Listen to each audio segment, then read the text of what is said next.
નમસ્કાર. નવરાત્રિ પર્વને લઈ ગુજરાતીઓમાં એક અનેરો ઉત્સાહ જોવા મળતો હોય છે.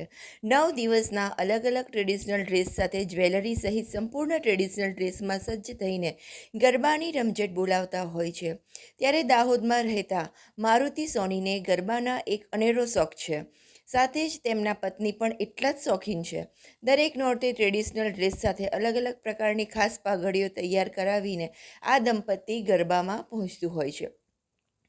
આ શહેરના દરેક ગરબામાં પહોંચીને ગરબા રમે છે.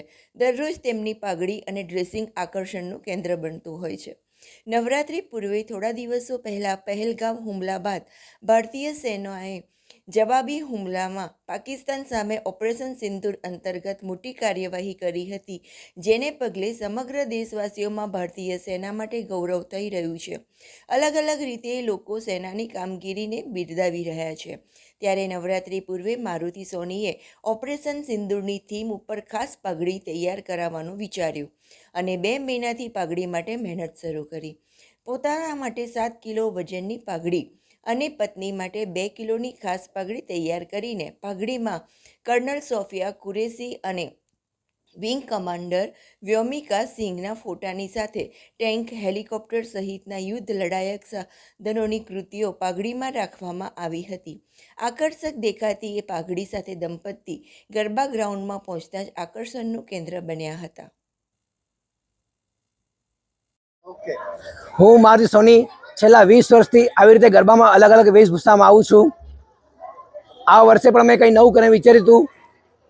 આપણે જે પહેલગામ હુમલો થયો એના પછી જે આપણી ભારતીય સેના છે એમને જે પાકિસ્તાન સામે જે મિશન બહાર પાડ્યું, આ ઓપરેશન સિંદૂર, એને ઇન્સ્પાયર થઈને આ પાઘડી મેં બનાવવાનો વિચાર કર્યો. છેલ્લા 2 મહિનાથી આ પાઘડી પાછળ હું મહેનત કરું છું.